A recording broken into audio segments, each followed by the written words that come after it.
Di antara keheningan hutan Uruwela, kecerahan semesta alam dengan segenap isinya yang menyambut riang, Buddha duduk bermeditasi di atas singgasana Aparajita, meresapi kebahagiaan kebebasan Wimuti.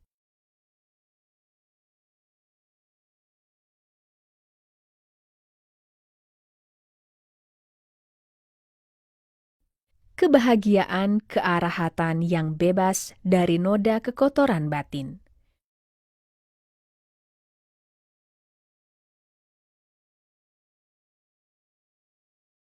Dengan postur duduk bersila, Buddha berpikir,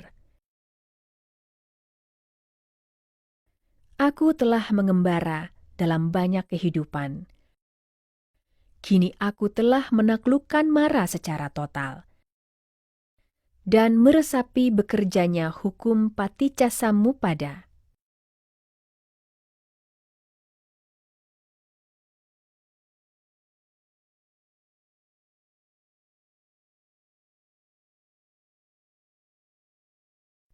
Peristiwa 1 minggu di singgasana Aparajita ini disebut Palanka Sataha.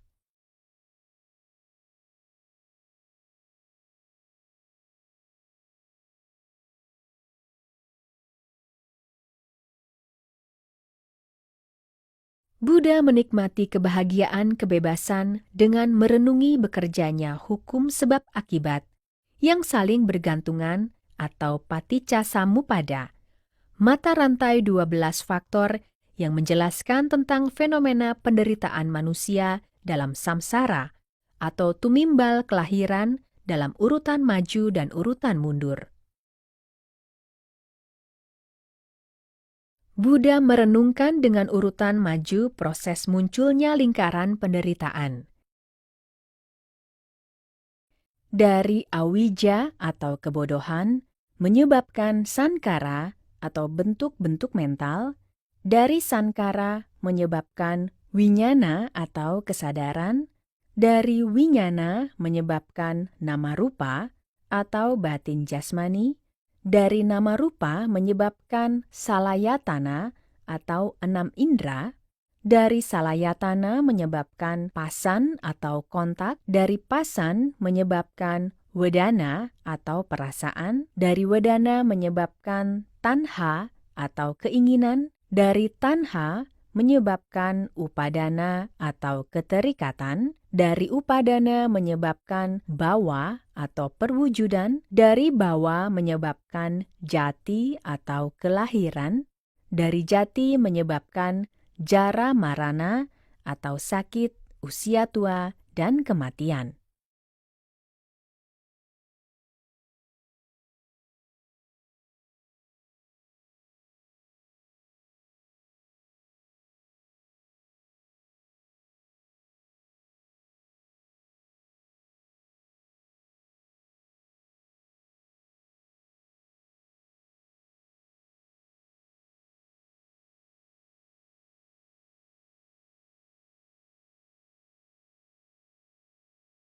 Peristiwa yang terjadi pada minggu kedua setelah mencapai penerangan sempurna, di mana Buddha menatap dalam kepada pohon Bodhi sebagai tanda terima kasihnya.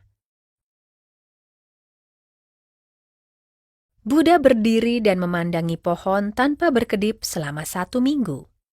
Peristiwa ini disebut Animisa Satta dan menunjukkan suatu pelajaran batin yang besar kepada dunia, yaitu berterima kasih kepada pohon Bodhi yang menaunginya selama perjuangan untuk mencapai penerangan sempurna. Peristiwa ini juga mengajarkan tentang balas budi dan kepedulian terhadap lingkungan.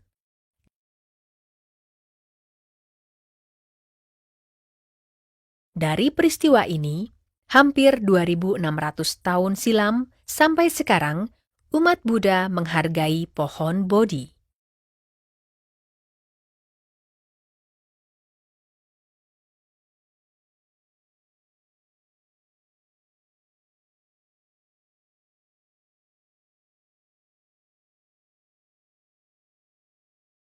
Pada minggu ketiga setelah mencapai penerangan sempurna, Buddha berdiam di dekat pohon Bodhi. Dengan mata batin yang tajam, Buddha mengetahui adanya makhluk-makhluk dewa yang masih meragukan penerangan sempurna yang telah dicapainya.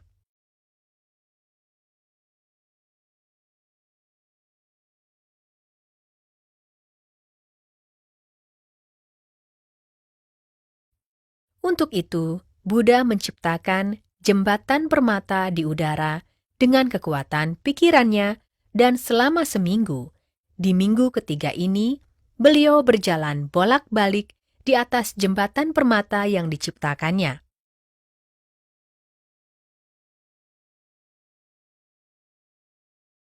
Peristiwa berjalan di jalan setapak permata ini disebut Cankama Sataha.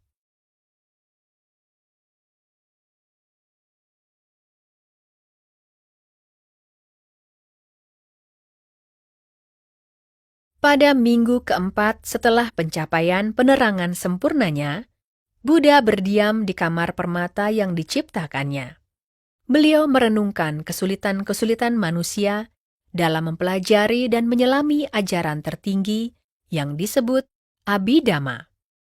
Ajaran Abhidhamma terdiri atas 7 kitab. Ketika beliau menyelidiki keenam kitab pertama, tubuhnya tidak memancarkan cahaya. Namun ketika Buddha merenungkan kitab ketujuh atau Patana, kemahatauannya menunjukkan kilauan yang luar biasa. Kemahatauannya benar-benar tampak sepenuhnya melalui ajaran agung tersebut dan auran yang terpancar dari tubuhnya dalam 6 sinar. 6 sinar tersebut adalah biru, kuning emas, merah, putih, jingga, dan warna campuran dari 5 sinar tersebut. Biru melambangkan bakti, kuning emas melambangkan kebijaksanaan, merah melambangkan cinta kasih, putih melambangkan kemurnian dan kesucian, jingga melambangkan kegiatan, dan warna kilau campuran melambangkan kombinasi dari semua sifat mulia ini.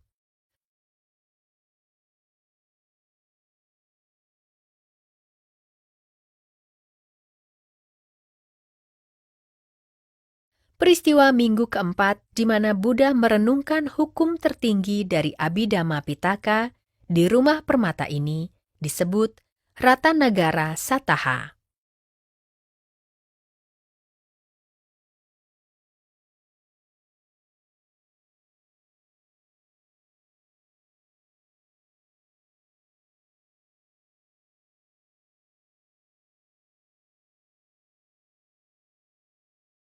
Pada minggu kelima setelah mencapai penerangan sempurna, Buddha berdiam di bawah pohon Ajapala yang tumbuh di sekitar pohon Bodhi sambil meresapi kebahagiaan Nibbana selama 7 hari.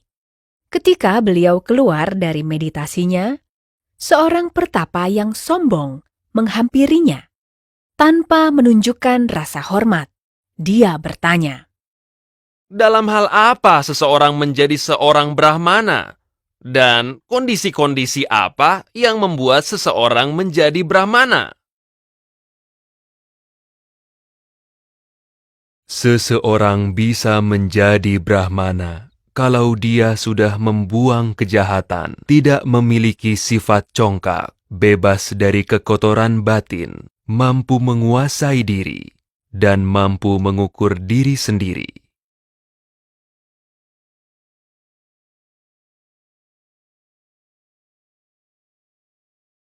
selanjutnya, pada minggu kelima ini pula, banyak godaan yang dihadapi Buddha melalui putri-putri cantik sebagai jelmaan dari Maratana, yaitu Tana, Arati, dan Raga.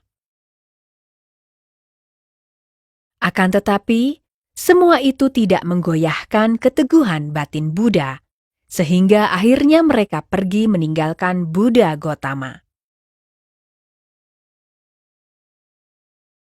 Minggu kelima ini dikenal sebagai Ajapala Sataha.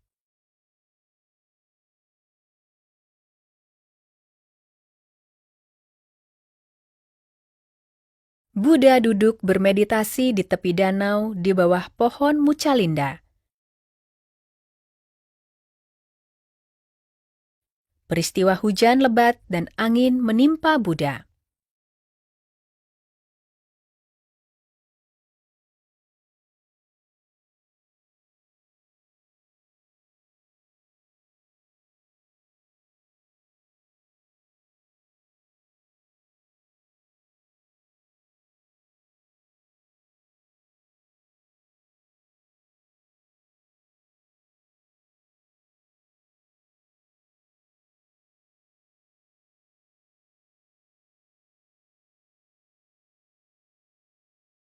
Dewa menjelma sebagai Raja Naga keluar dari danau Mucalinda dan segera melindungi Buddha.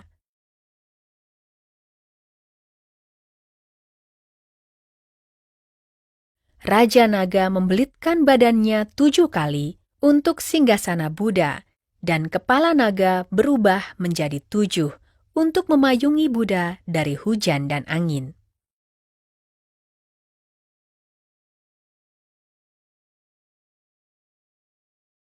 Setelah reda, Raja Naga berubah menjadi seorang pemuda, lalu merangkapkan kedua tangan di depan dada, memberi hormat kepada Buddha.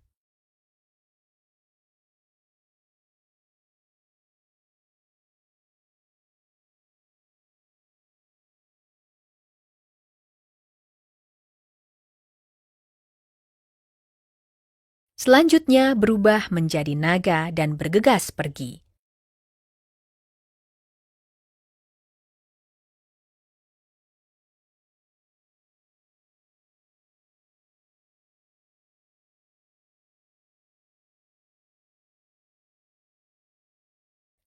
Peristiwa di bawah pohon Mucalinda ini disebut Mucalinda Sataha.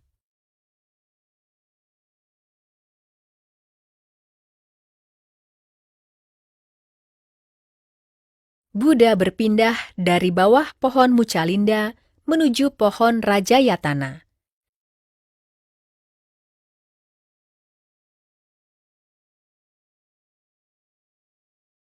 Di bawah pohon Rajayatana, Buddha duduk bersila di tepi sungai Neranjara untuk menikmati kebahagiaan arahat dalam batinnya.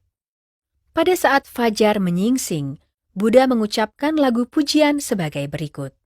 Melalui banyak kelahiran dalam kehidupan, aku mengembara mencari, tetapi tidak menemukan pembuat rumah ini.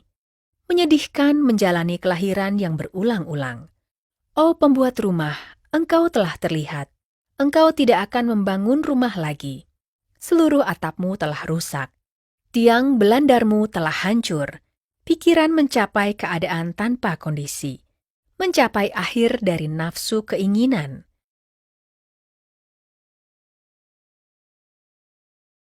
Peristiwa di bawah pohon Rajayatana ini disebut Rajayatana Sataha.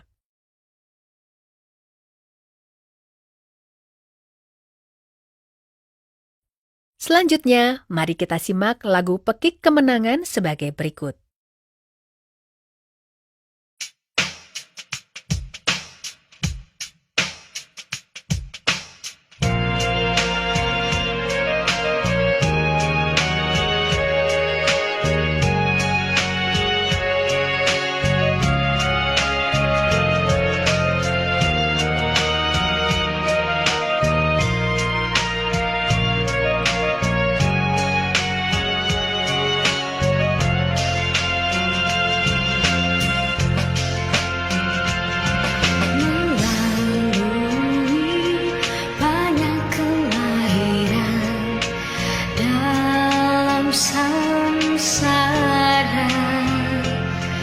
Mengembaralah daku mencari, tapi tak menemukan.